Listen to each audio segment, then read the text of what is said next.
नमस्कार, मैं Babita Kumari, assistant professor BEd department, महिला कॉलेज चाईबासा। आज का मेरा टॉपिक है शैशवावस्था की विशेषताएं, कैरेक्टरिस्टिक्स ऑफ इन्फेंसी। यह BEd semester 1 paper 1 childhood and growing up से लिया गया है। पिछले के वीडियो में हम लोगों ने शैशवावस्था का परिचय, उसकी परिभाषाएं और उसकी विशेषताओं के बारे में जानकारी हासिल की थी और इस वीडियो में हम लोग शैशवावस्था की विशेषताओं को विस्तार पूर्वक समझने की कोशिश करेंगे। तो आइए शुरू करते हैं। शैशवावस्था की सबसे पहली जो विशेषता है वह है शारीरिक विकास में तीव्रता, रैपिडिटी इन फिजिकल डेवलपमेंट।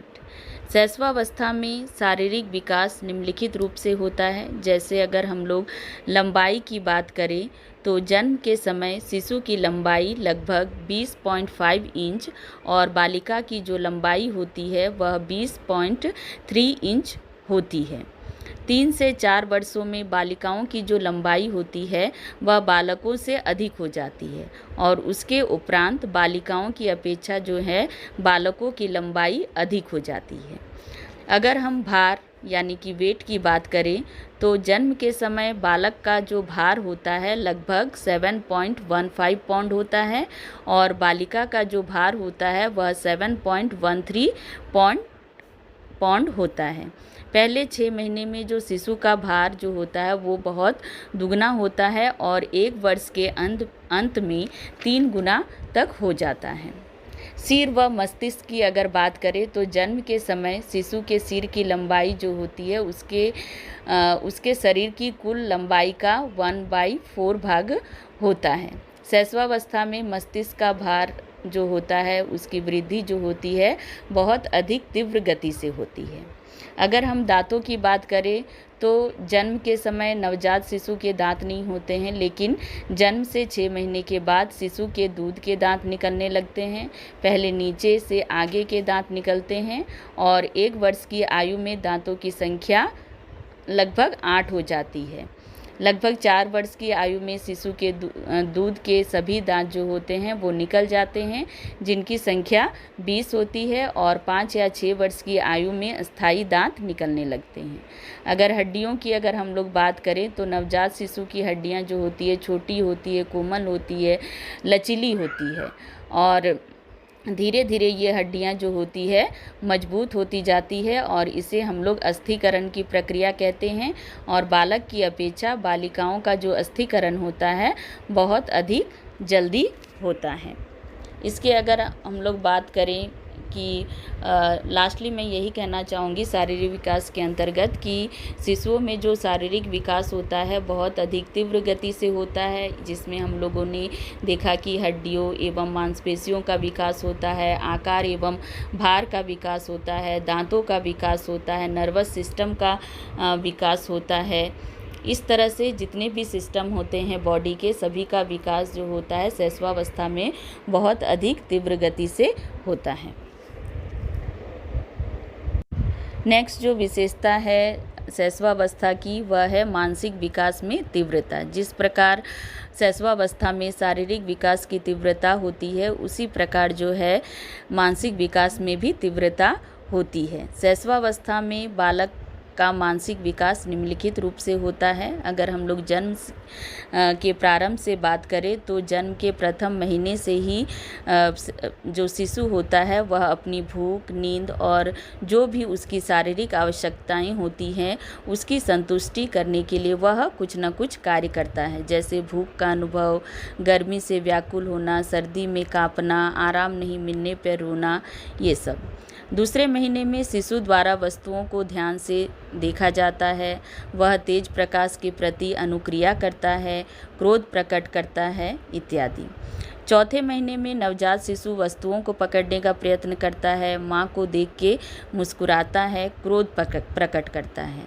छठे महीने की बात करें तो छठे महीने में नवजात शिशु वस्तुओं को पकड़कर मुंह में रखते हैं, अपना नाम सुनकर वो समझते हैं, किसी के सहारे बैठने की कोशिश करते हैं। 8वें महीने में शिशु के हाथ से खिलौना या कोई वस्तु छीनने पर वह रोता है। अपनी रुचि की वस्तु या खिलौना चुनकर वह नीचे से उठाता है, घुटने के बल से चलता है आदि क्रियाओं को शिशु जो है शैशवावस्था में करता है। 12वें महीने की अगर बात करें तो 1 वर्ष में शिशु जो होता है छोटे छोटे शब्दों को बोलता है, धीरे धीरे चलने का प्रयत्न करता है, माता पिता और भाई बहन की क्रियाओं का अनुकरण करने लगता है। दूसरे वर्ष के अंत तक जो शिशु होता है वह 100 से 200 शब्दों का ज्ञान प्राप्त कर लेता है। फिर तीसरे वर्ष के अंत तक शिशु पूछे जाने पे अपना नाम बताता है, पत्रिका में छपे चित्रों को पहचानता है, गिनती दोहराता है, अपने नाक, कान, मुंह, दांत पर हाथ रखकर उसे ठीक से बताता है, स्लेट पर रेखा खींचने का प्रयत्न करना प्रारंभ कर देता है। उसी प्रकार चौथे वर्ष की अगर हम लोग बात करें तो चौथे वर्ष के अंत तक शिशु जो होता है 4-5 तक गिनती जान लेता है, छोटी बड़ी रेखा में अंतर जान लेता है, वस्तुओं को क्रम से रखना जान लेता है और अक्षर लिखना प्रारंभ कर देता है। 5वें वर्ष के अंत तक शिशु की ज्ञानेंद्रियों का विकास होते रहता है, जैसे लाल, हरा, काला रंग बताता है वह, ठंडी व गर्म वस्तुओं का ज्ञान हो जाता है, हल्के और भारी का ज्ञान उसे हो जाता है, बड़े बड़े छोटे छोटे वाक्य वह बोल लेता है और माता पिता के कार्यों में सहायता आदि वो करता है। नंबर 3 जो विशेषता है शैशवावस्था की वह है सीखने की प्रक्रिया में तीव्रता। शैशवावस्था में शिशु जो होता है बहुत तीव्र गति से किसी भी बात को सीख लेता है। इन बातों में कुछ बातें उसके लिए आवश्यक भी होती है, कुछ अनावश्यक भी होती है, लेकिन इस अवस्था में बालक केवल अपनी रुचि को ध्यान में रखकर ही बातों व अन्य कार्य को सीखता है। इसलिए वह इस समय जो है आवश्यक और अनावश्यक बातों को महत्व नहीं देता है। गैसल ने शैशवावस्था में सीखने की प्रक्रिया में तीव्रता के बारे में कहा है कि बालक जो होता है वह प्रथम 6 वर्षों में बाद के 12 वर्षों से दुगना सीख लेता है। दैट मीन्स बालक जो होता है शैशवावस्था में आगे के 12 वर्ष में वह जितना सीखेगा उससे वह अधिक सीख लेता है इसी उम्र में।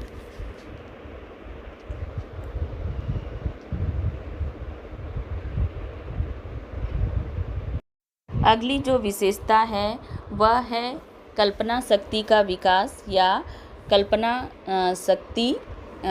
की सजीवता, डेवलपमेंट ऑफ इमेजिनेशन और लाइव इमेजिनेशन। इस अवस्था में शिशु या बालक की कल्पना शक्ति का विकास होता है और वह अपनी कल्पना शक्ति में सत्यता व असत्यता को कोई स्थान नहीं देता है। वह अपनी कल्पना शक्ति के अनुसार ही चीज़ों को करने की कोशिश करता है और उसे समझने की कोशिश करता है। नंबर 5 है दूसरों पर निर्भरता, डिपेंडेंस ऑन अदर्स। जन्म के बाद ही जो शिशु होता है कुछ समय तक बहुत असहाय स्थिति में रहता है। उसे भोजन और अन्य जो उसकी शारीरिक आवश्यकताएं हैं की पूर्ति जो होती है उसके माँ के थ्रू पूरी होती है और शारीरिक आवश्यकताओं के अलावा भी उसे प्रेम और सहानुभूति पाने के लिए दूसरों पर निर्भर रहना पड़ता है। वह मुख्यतः अपने माता पिता और विशेष रूप से अपनी माता पे निर्भर रहता है। शैशवावस्था की अगली जो विशेषता है वह है आत्म प्रेम की भावना, सेल्फ लव। शैशवावस्था में शिशु में आत्म प्रेम की भावना बहुत अधिक प्रबल होती है। वह अपने माता पिता, भाई बहन आदि का प्रेम प्राप्त करना चाहता है, पर साथ ही वह यह भी चाहता है कि प्रेम उसके अलावा और किसी को ना मिले। यदि और किसी के प्रति प्रेम व्यक्त किया जाता है तो उसे ईर्ष्या हो जाती है। हम लोग ऐसे घरों में भी देखते हैं कि अगर कोई हमारे घर में छोटा बच्चा है और उसके अलावा भी कोई अगर घर में छोटा बच्चा आ जाता है तो अपना प्यार अगर हम उसे प्रदर्शित करते हैं तो जो घर में जो बच्चा रहता है वो बहुत ही नाखुश हो जाता है, बहुत अधिक खिन्न हो जाता है, क्रोधित हो जाता है। नंबर 7 है नैतिकता का अभाव, लैक ऑफ मोरलिटी। शैशवावस्था में जो बच्चों में होता है नैतिकता का अभाव रहता है। शिशु में अच्छी और बुरी उचित या अनुचित बातों का ज्ञान नहीं होता है। वह उन्हीं कार्यों को करना चाहता है जिसमें उसको आनंद आता है, भले ही वह वांछनीय क्यों न हो। इस प्रकार उसमें नैतिकता का पूर्ण अभाव होता है। अगली जो विशेषता है वह है मूल प्रवृत्तियों पर आधारित व्यवहार, इंस्टिंक्ट बेस्ड बिहेवियर। शिशु के अधिकांश जो व्यवहार का जो आधार होता है उसकी मूल प्रवृत्तियां ही होती है जो उसे जन्म से प्राप्त होती है। यदि उसको किसी बात पर क्रोध आ जाता है तो वह उसको अपनी वाणी या क्रिया के द्वारा व्यक्त करता है। यदि उसे भूख लगती है तो उसे जो भी वस्तु मिलती है उसको अपने मुंह में वह रख लेता है। नेक्स्ट जो है विशेषता वह है सामाजिक भावना का विकास, डेवलपमेंट ऑफ सोशल फीलिंग्स। शैशवावस्था के प्रथम वर्ष में ही बालक में कुछ मात्रा में सामाजिकता की भावना का विकास होने लगता है। वह चाहता है कि उसके आसपास कोई न कोई अवश्य रहे। जब बालक 2 या 3 साल का हो जाता है तो वो फिर चलने फिरने लगता है और इस आयु में उसे अपने साथियों के साथ खेलने में आनंद की प्राप्ति होती है। शैशवावस्था में शिशु में सामाजिक विकास निम्न प्रकार से होता है, जैसे जन्म से दूसरे महीने तक जो होता है शिशु मनुष्य की आवाज़ को पहचानने लगता है। तीसरे महीने में वह अपनी माँ को भी पहचानने लगता है, उसके चले जाने पर रोने लगता है। 4 से 6 महीने के बीच में वह परिचित व्यक्तियों को पहचानने लगता है और अपरिचित व्यक्तियों से डरने लगता है। 1 साल की आयु में वह बड़ों के साथ रहने और उनका जो अनुकरण है ये प्रवृत्ति उनमें दिखाई देती है। 2 वर्ष की आयु में वह परिवार के लोगों के साथ कोई ना कोई कार्य करने लगता है। तीसरे वर्ष की अगर हम लोग बात करें तो उसमें जो आत्म केंद्रित व्यवहार जो होता है उसको छोड़कर वह अन्य बालकों के साथ सामाजिक संबंध बनाने की कोशिश करता है। 5वें वर्ष तक वह दूसरे शिशु के साथ खेलता है, लेन देन करता है, अपने खेल के साथियों को अपनी वस्तुओं में हिस्सेदार बनाना सीख जाता है। वह जिस भी समूह का सदस्य होता है और उसके प्रतिमान के अनुसार ही अपने आप को बनाने की कोशिश करता है। और उसके पश्चात जब शिशु 4 या 5वें वर्ष का होता है वह विद्यालय जाने लगता है, जिससे कि उसमें जिससे वह एक नई सामाजिक दुनिया में प्रवेश करता है। उसके व्यवहार में भी परिवर्तन आने लगता है और वह नए सामाजिक संबंध स्थापित करने लगता है। 5 या 6 वर्ष की आयु आते आते उसमें नैतिक भावना का विकास होने लगता है, दूसरे के सुख दुख को समझने लगता है, उनके मनोभावों को समझने लगता है और उनके साथ उसी प्रकार का व्यवहार भी करने लगता है। तो इस प्रकार जो है शैशवावस्था में सामाजिक विकास बच्चों में होता है। शैशवावस्था की अगली जो विशेषता है वह है दूसरे बालकों में रुचि या अरुचि, इंटरेस्ट और डिसइंटरेस्ट इन अदर्स। शैशवावस्था में बालकों में रुचियों का विकास होता है। वह दूसरे बालकों के प्रति रुचि व अरुचि प्रदर्शित करने लगता है। जिनके साथ उन्हें खेल में आनंद की प्राप्ति होती है वह उनसे दोस्ती करता है। स्किनर के अनुसार बालक 1 वर्ष का होने से पूर्व ही अपने साथियों में रुचि व्यक्त करने लगता है। आरंभ में इस रुचि का स्वरूप अनिश्चित होता है, लेकिन शीघ्र ही यह अधिक निश्चित रूप धारण कर लेता है और वह रुचि व अरुचि के रूप में प्रकट होने लगता है। शैशवावस्था की अगली विशेषता है संवेगों का प्रदर्शन, एक्सप्रेशंस ऑफ इमोशन। बालक के जीवन में संवेगों का स्थान महत्वपूर्ण होता है। समस्त संवेग जन्मजात नहीं होते, उनका विकास वातावरण में धीरे धीरे होता है।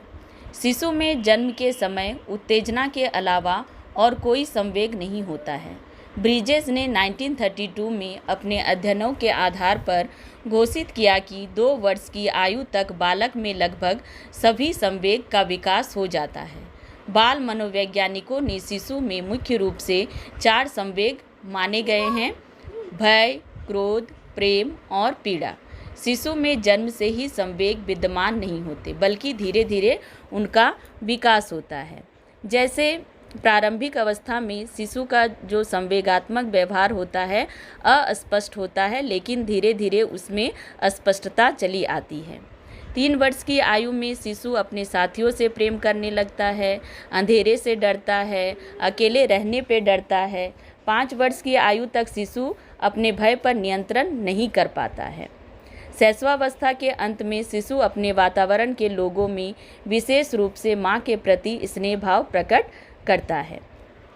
शैशवावस्था की अगली विशेषता जो है वह है काम प्रवृत्ति, सेक्स इंस्टिंक्ट। बाल मनोवैज्ञानिकों का कहना है कि शिशु में काम प्रवृत्ति बहुत प्रबल होती है, पर वयस्कों के समान वह उसको व्यक्त नहीं कर पाता है।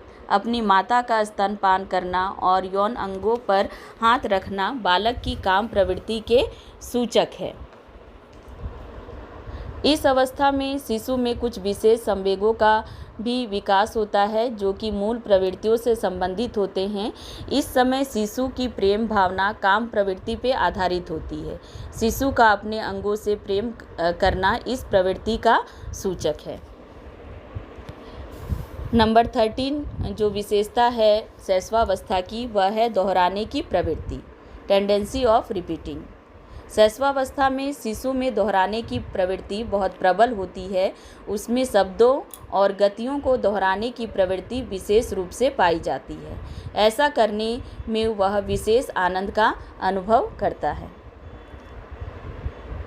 शैशवावस्था में बालकों में जिज्ञासा की प्रवृत्ति भी पाई जाती है, क्यूरियोसिटी टेंडेंसी। शिशु में जिज्ञासा की प्रवृत्ति का बाहुल्य होता है। वह अपने खिलौने का विभिन्न प्रकार से प्रयोग करता है। वह उसको फर्श पर फेंक सकता है, वह उसके भागों को अलग अलग कर सकता है। वह बहुधा अपने खिलौनों को विभिन्न विधियों से रखने का प्रयत्न करता है। इस प्रकार की क्रियाओं द्वारा वह अपनी जिज्ञासा को संतुष्ट करने की चेष्टा करता है। इसके अतिरिक्त वह विभिन्न बातों और वस्तुओं के बारे में क्यों और कैसे के प्रश्न पूछता है। इससे जान पड़ता है कि बच्चों में जिज्ञासा की प्रवृत्ति जो है शैशवावस्था में बहुत अधिक दिखाई देती है। शैशवावस्था की जो अगली विशेषता है वह है अनुकरण द्वारा सीखने की प्रवृत्ति, लर्निंग बाय इमिटेशन। शिशु में अनुकरण द्वारा सीखने की प्रवृत्ति होती है। वह अपने माता पिता, भाई बहन आदि के कार्य और व्यवहार का अनुकरण करता है। यदि वह ऐसा नहीं कर पाता है तो रोकर या चिल्लाकर अपनी असमर्थता प्रकट करता है। अनुकरण द्वारा सीखने की प्रवृत्ति उसे अपना विकास करने में सहायता देती है। शैशवावस्था की अंतिम जो विशेषता है वह है अकेले व साथ खेलने की प्रवृत्ति, लॉनलीनेस एंड ग्रेगियसनेस। शैशवावस्था में बालक को पहले अकेले फिर वह बाद में दूसरों के साथ खेलने की प्रवृत्ति उत्पन्न होती है, जिससे सामाजिक विकास होता है। क्रो एंड क्रो ने लिखा है, बहुत ही छोटा शिशु अकेला खेलता है। धीरे धीरे वह दूसरे बालकों के समीप खेलने की अवस्था में से गुजरता है। अंत में वह अपनी आयु के बालकों के साथ खेलने में महान आनंद का अनुभव करता है। कहने का आशय यह हुआ कि शैशवावस्था के शुरुआत के समय जो है शिशु अकेले खेलने की चाहत रखता है, अकेले वह खेलता है, लेकिन जैसे जैसे वह थोड़ा बड़ा होता है, वह दूसरे बालकों के समीप आता है तो वह दूसरे बच्चों के साथ खेलने से उसे खुशी की प्राप्ति होती है, आनंद की प्राप्ति होती है। अतः हम कह सकते हैं कि शैशवावस्था जो है मानव विकास का सबसे महत्वपूर्ण काल होता है। यह जीवन का सबसे महत्वपूर्ण काल है। आधुनिक शताब्दी को जो है बालक की शताब्दी कहे जाने का कारण यह है कि इस शताब्दी में मनोवैज्ञानिकों ने बालक और उसके विकास की अवस्थाओं के संबंध में अनेक गंभीर और विस्तृत अध्ययन किया, जिसके फलस्वरूप वे इस निष्कर्ष पर पहुँचे कि सब अवस्थाओं में शैशवावस्था सबसे अधिक महत्वपूर्ण है। उनका कहना है कि यह जो अवस्था है वह आधार है जिस पर बालक के भावी जीवन का निर्माण किया जा सकता है। अतः इस अवस्था में उसका जितना ही अधिक निरीक्षण और निर्देशन किया जाएगा उतना ही उसका उत्तम विकास होगा।